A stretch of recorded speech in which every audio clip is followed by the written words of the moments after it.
Je vais pas te mentir, quand tu perds 100 000 € en 30 jours, ça fait quand même très peur, très flippé, et surtout tu regardes l'argent que tu as en réserve et tu te dis ok, si je perds 100 000 € tous les 30 jours, il me reste X mois à tenir et après c'est un petit peu game over, tu vois, parce que dans une entreprise, quand tu n'as plus d'argent, les choses deviennent quand même très compliqué. Alors, cette situation, je l'ai vécue, donc j'ai perdu plus de 100 000 € en 30 jours. Non seulement ça m'est arrivé à un moment donné, mais ensuite, écoute bien, et je pense que si tu es entrepreneur aujourd'hui ou si tu veux le devenir, peu importe, cette vidéo, elle est capitale. Tu peux apprendre vraiment des choses extrêmement intéressantes dedans. Reste vraiment très attentif à ce qui va suivre. Donc, comme je te disais, non seulement j'ai perdu cet argent il y a un petit moment en arrière, mais ensuite, pendant 2 ans, mon entreprise a perdu de l'argent.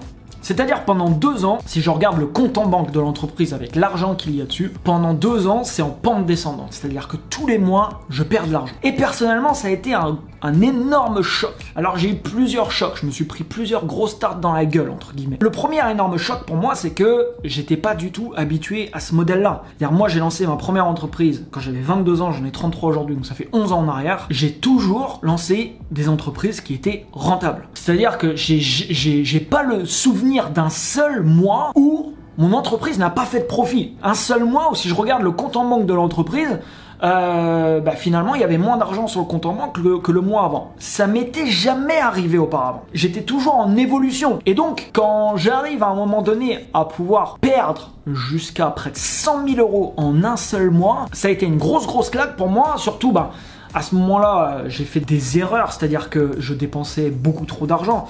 Le mois en question que je te parle, c'était en janvier 2020, donc ça fait un petit peu plus de 2 ans maintenant. Et en un seul mois, on avait dépensé plus de 200 000 € dans l'entreprise. Alors on avait rentré 100 000 €, ce qui était plutôt cool, mais bon, dans une entreprise, si tu rentres 100 000 et si tu dépenses 200, à la fin du compte, tu as quand même perdu 100, quoi.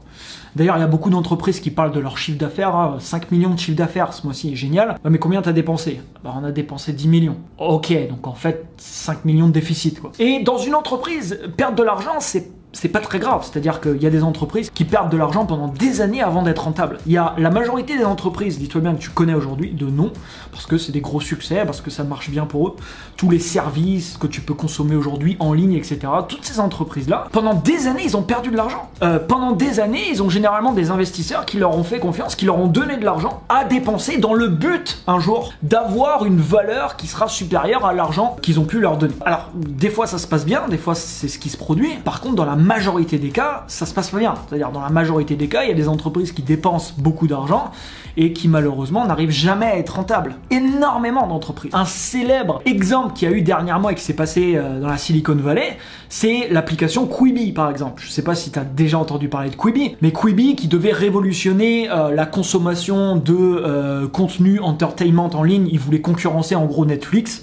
C'était une application mobile, donc consommer du contenu un peu comme Netflix sur des versions très courtes et sur mobile. Quibi a levé 1,75 milliard. C'est-à-dire cette entreprise-là a été capable de lever, c'est-à-dire qu'il y a des investisseurs qui ont donné à Quibi 1,75 milliard de dollars pour qu'ils développent leur boîte, leur entreprise. Et Quibi, au bout de seulement 2 ans, je crois, ça a été très rapide, ils ont mis la clé sous la porte parce que leur concept n'a pas fonctionné. Et à la fin, il leur restait sur leur compte 375 millions de dollars. Donc ils ont quand même perdu en 2 ans plus d'1 milliard de dollars. Je sais pas si t'imagines, et ça peut te paraître là complètement délirant dit comme ça, mais des exemples comme ça, il y en a énormément. Alors pas forcément à ce niveau-là, mais des entreprises qui perdent de l'argent et qui malheureusement n'en gagnent jamais, énormément. Et d'ailleurs, les investisseurs, donc les gens qui, c'est leur métier, hein, c'est d'investir dans des projets, dans des startups par exemple, finalement ils le savent. C'est-à-dire que le nombre d'investissements qu'ils font,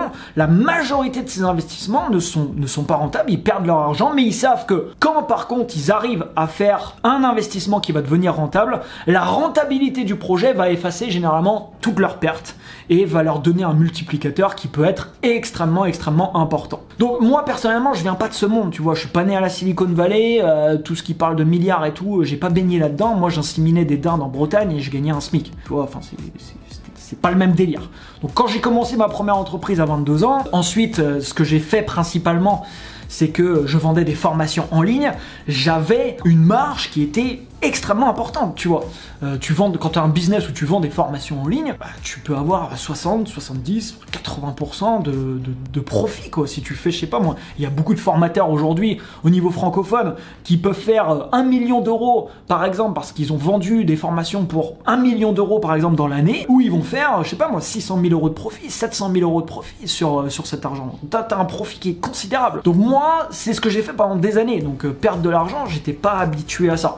Donc ça, c'était la première grosse claque que je me suis pris. La deuxième grosse claque que je me suis pris, c'était de croire que comme j'avais des projets qui tournaient bien, je gagnais quand même très correctement ma vie, je faisais des mois à 100 000, à 150 000 euros, certains mois, juste avec la vente de formation, ce qui est quand même conséquent.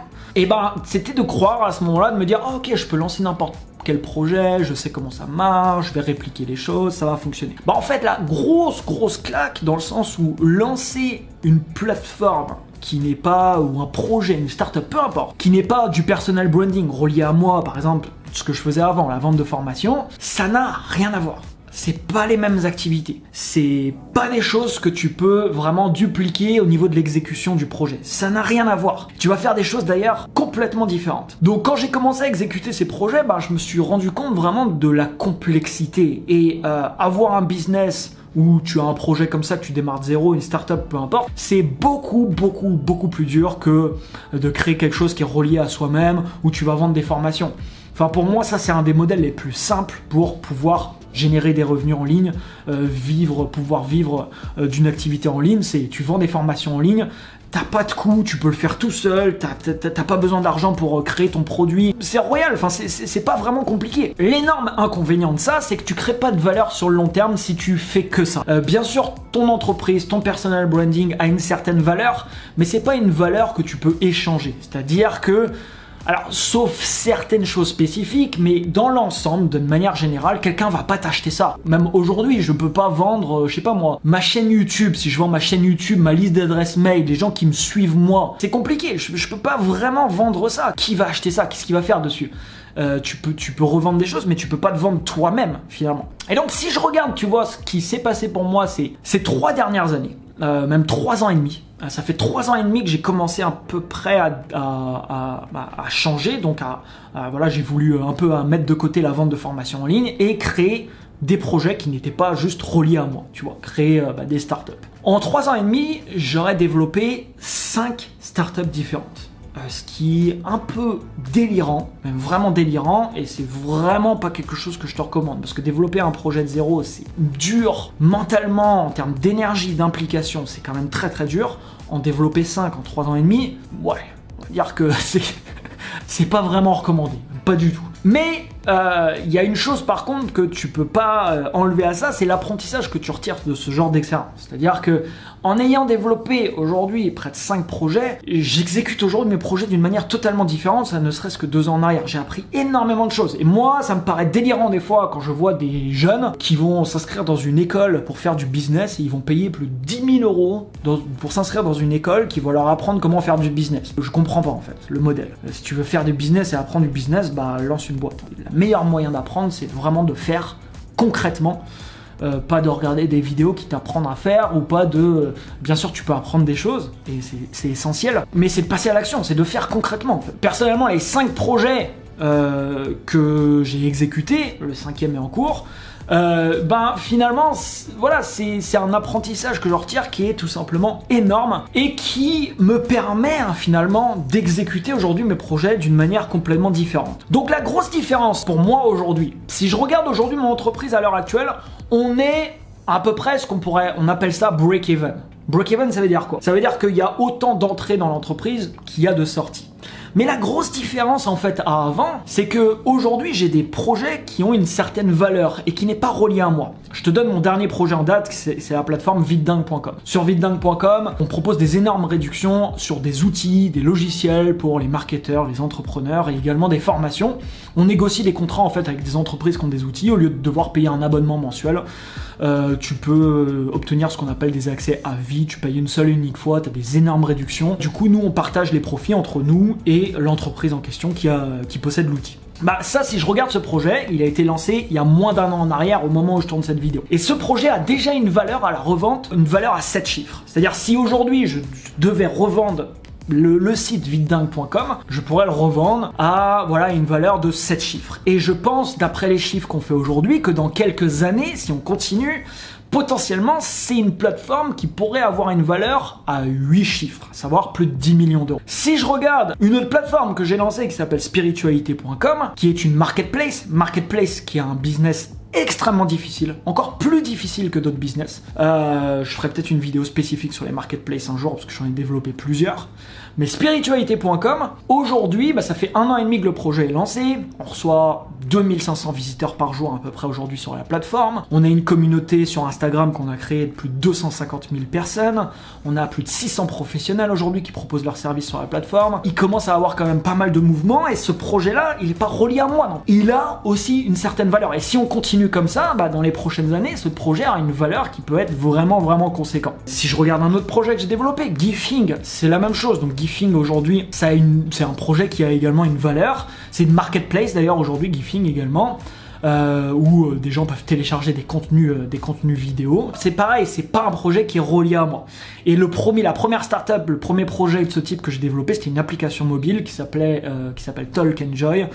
Celui-là n'existe plus aujourd'hui. Et le cinquième, parce qu'il y en a un cinquième, je t'en ai cité 4, c'est un projet qui va s'appeler Clark. Clark, c'est mon objectif, c'est de créer l'outil, le logiciel le plus performant au monde pour pouvoir vendre des outils et des services, on va dire à plus de 500 €. Donc tous les coachs par exemple, les gens qui vendent du high ticket, toutes les personnes qui vendent des services B2B, les freelances également qui proposent des services, bref.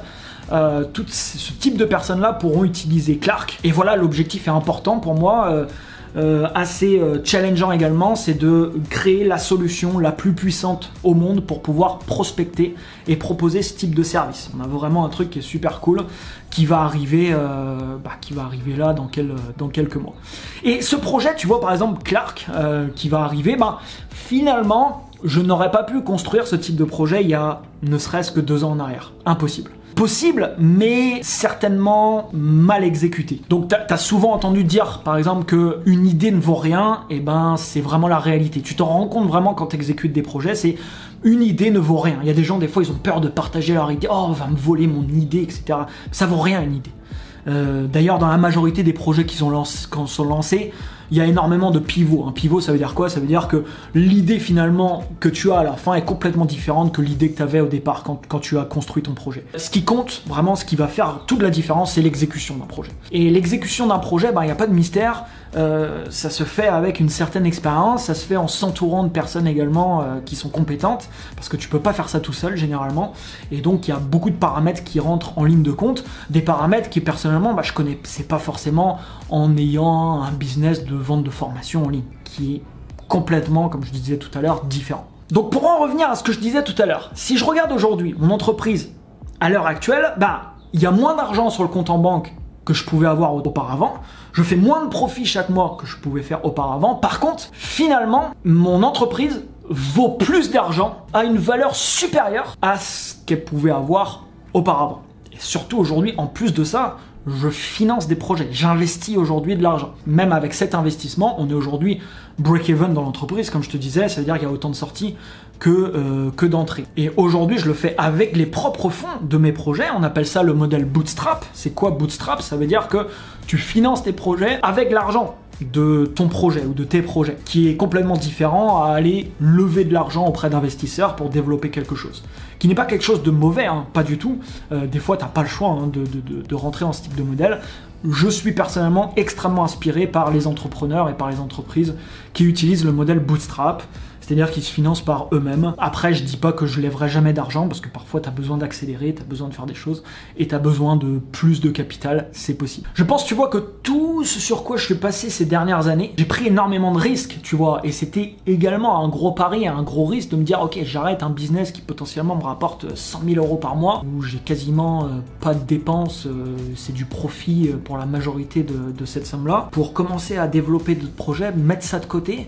C'était quand même... Et d'ailleurs, ça m'a pris près d'1 an, tu vois, avant de faire cette transition, et de me dire, ok, j'arrête de développer cette partie-là. Ça m'a pris 1 an parce que c'est pas des décisions qui sont simples. Aujourd'hui, avec le recul, j'ai vraiment confiance en l'avenir, tu tu vois, et confiance dans le fait que tout ce sur quoi je suis passé, finalement, ça me permet de me diriger aujourd'hui là où je veux vraiment aller, et je suis content finalement des décisions que j'ai prises auparavant, jusqu'à arriver là aujourd'hui où je commence à avoir des choses intéressantes, tu vois, des business intéressants en ligne, et où au final, les entreprises que je commence à exécuter aujourd'hui, si je regarde le premier projet et le projet que je suis en train de développer maintenant, finalement le potentiel de réussite du projet devient à chaque fois de plus en plus grand. Alors ça veut pas dire que tu peux pas te planter. Enfin, aujourd'hui, tu prends des entreprises comme Facebook, comme les plus grosses entreprises du monde qui développent des projets et qui se plantent, qui lancent des choses qui ne fonctionnent pas. Quand tu développes un projet, ça garantit en aucun cas que tu vas réussir. Par contre, tu évites à chaque fois de faire des grosses erreurs. Si je regarde l'application mobile que j'ai développée, ça m'a demandé 1 an de développement pour lancer le projet. Grosse erreur, hein, de mon point de vue. Jamais me prendre 1 an pour lancer un projet, tu vois, et tester ton idée. Si je regarde ensuite Gifing, on a pu développer ça en 6 mois. Si je regarde la plateforme aujourd'hui spiritualité.com, on a développé ça en 3 mois. Qui est quand même une marketplace, hein, avec énormément de développement et de complicité technique. On a développé ça from scratch, donc de zéro vraiment. Si je regarde la plateforme Vite Dingue, qui est aujourd'hui la plateforme qui rapporte finalement le plus d'argent,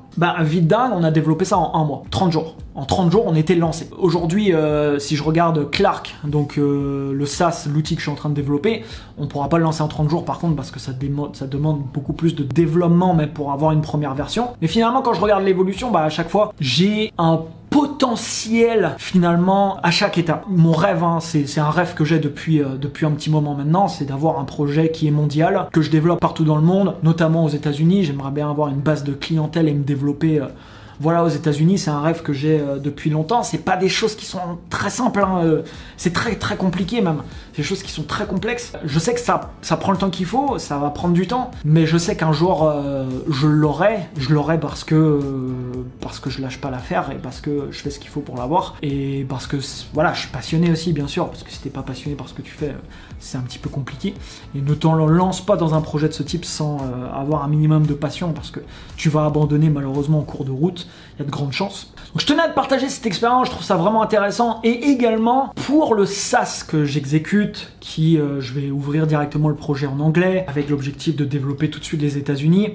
J'aimerais bien te filmer l'évolution, tu vois, de ce projet, un peu comme j'avais fait avec l'application mobile Talk Enjoy. J'avais créé une série sur YouTube, si tu te rappelles, si tu me suivais à ce moment-là. Je sais pas trop comment le faire parce qu'aujourd'hui je travaille à distance en fait avec les gens qui travaillent avec moi. Donc si je fais un vlog, finalement je suis un peu souvent même tout seul toute la journée. Donc je vois pas trop comment le faire, mais j'aimerais bien quand même te documenter ça. Je trouverais ça assez cool. Tu vois, si je lève de l'argent un jour, comment ça se passe, quand on va passer différents paliers, quand je développe le projet. N'hésite pas à me dire dans les commentaires. Voilà, si ça t'intéresse que je te partage ça un peu, voilà, développer un projet de zéro, parce que là je suis vraiment dedans, je suis en train d'exécuter là, on est en train de commencer le développement de ce projet, on va faire le lancement dans quelques mois. Dis-moi si ça peut t'intéresser, n'hésite pas à me dire si tu as des idées de comment je pourrais potentiellement te partager ça. Et dis-toi bien une chose, c'est que dans l'entrepreneuriat, faire des erreurs, c'est pas gênant. Ce qui est gênant et ce qui peut causer ta perte, c'est de répéter par contre les mêmes erreurs. C'est-à-dire, c'est ne pas apprendre finalement des erreurs que tu as fait. Quand le mois, par exemple, où j'ai perdu plus de 100 000 €, on dépensait beaucoup trop d'argent. J'avais 14 personnes dans mon entreprise, j'avais des bureaux à Montréal, il y avait énormément de dépenses avec plein d'autres prestataires en plus des 14 personnes. C'était trop, tu vois, c'était trop. Finalement, c'est pas grave, tu vois, d'arriver à des moments où tu te rends compte que merde, t'as fait une grosse erreur ou un truc. Si finalement t'apprends de ça et cet apprentissage te permet ensuite d'aller vers là où tu veux aller, peu importe ce que tu veux aujourd'hui développer. Si par contre tu répètes les mêmes erreurs, là ça peut être par contre fatal, malheureusement. Donc voilà, moi je continue, tu vois, sur mon chemin, j'essaye de te partager les choses un peu de manière, alors j'étais moins présent sur YouTube dernièrement, mais j'essaye de te partager les choses de manière transparente, te montrer un peu ce que je fais, etc. Alors à côté de ça, j'ai aussi des projets perso, j'ai sorti mon 2e roman, merci à tous, j'ai reçu beaucoup de retours sur cette lecture et je suis content de voir que ça plaît autant que le premier, que moi aussi. Donc le premier, aujourd'hui, j'ai vendu plus de 40 000 exemplaires de ce premier roman. Le 2e, on est déjà à plusieurs milliers d'exemplaires aujourd'hui, en quelques semaines, ça fait quelques semaines qu'il est lancé. Donc j'espère bien qu'un maximum de monde pourront découvrir Ce roman, c'est vraiment une histoire où j'ai mis beaucoup de cœur. De mon point de vue, alors bien sûr c'est mon roman, je vais pas dire que c'est de la merde, mais c'est les retours qu'on me fait aujourd'hui, c'est que c'est une histoire qui est prenante. C'est-à-dire quand tu démarres l'histoire, c'est difficile de s'arrêter. Et voilà, merci d'ailleurs, enfin si tu l'as lu ou si tu as partagé ton avis déjà, merci à toi. Quand tu développes des projets de ce type-là, c'est un peu l'inconnu. Tu t'écris une histoire par exemple, quand tu lances l'histoire, t'as envie que ça plaise, mais tu sais pas trop finalement. C'est un peu quand tu fais des vidéos, des fois tu peux être surpris, tu dis ok la vidéo est-ce qu'elle va plaire ou pas, des fois tu penses que ça va plaire et puis ça plaît pas, puis des fois tu te dis bon c'est pas terrible et puis ta vidéo elle se partage énormément. Voilà, quand tu crées des choses c'est aussi ce qui peut se passer, c'est aussi voilà la magie de pouvoir créer des choses. Et je sais pas encore vraiment ce que me réserve l'avenir, mais ce que je sais en tout cas c'est que je mets toujours la barre très très haute. Et là dans ce que je développe aujourd'hui, comme je te disais, l'objectif c'est de faire de Clark une des solutions les plus puissantes au monde pour vendre des produits-services, en tout cas prospecter pour des produits-services au-dessus de 500 €. Donc voilà, hâte de voir ça, hâte de te partager ça également, sous quelle forme, je sais pas trop encore. J'aimerais bien refaire des vlogs, mais je sais pas trop encore comment le faire. Je vais voir, en tout cas n'hésite pas à me dire si ça t'intéresse. Et puis je te dis à très bientôt, peu importe ce qui se passe dans ta vie, etc. Ce qui te garde toujours sur le chemin, c'est de, je pense, garder confiance. Tu vois, tu as une confiance quasiment inébranlable dans ton futur et dans la suite des événements qui se passent dans ta vie. Quand tu as cette confiance en toi, finalement, même si tu vis des moments très très bas, tu n'es jamais seul, tu vois. T'es toujours entouré. Je parle pas de personne là, je parle vraiment de... T'es entouré, il y a quelque chose qui est là avec toi, qui t'aide. T'as cette confiance vraiment de dire ok, c'est difficile en ce moment mais j'avance, et finalement c'est cette confiance là qui va me permettre un jour de toucher du doigt les objectifs que je peux avoir dans ma vie, ce que je veux matérialiser, ce que je veux obtenir. Donc lâche rien, je te mets en description la dernière vidéo que j'ai publiée sur ma chaîne, va la voir également, où je te parle de gagner au loto. Et je vais essayer d'être plus présent un petit peu sur cette chaîne YouTube, en te partageant un petit peu tout ce que je peux faire, tous les conseils que je peux donner aujourd'hui, voilà, pour les entrepreneurs, les gens qui veulent se lancer, qui veulent développer différentes choses. Bien sûr, abonne-toi à cette chaîne si c'est pas encore fait, puis bombarde les pouces juste en dessous. Je compte sur toi, je te dis à très bientôt. Ciao, ciao!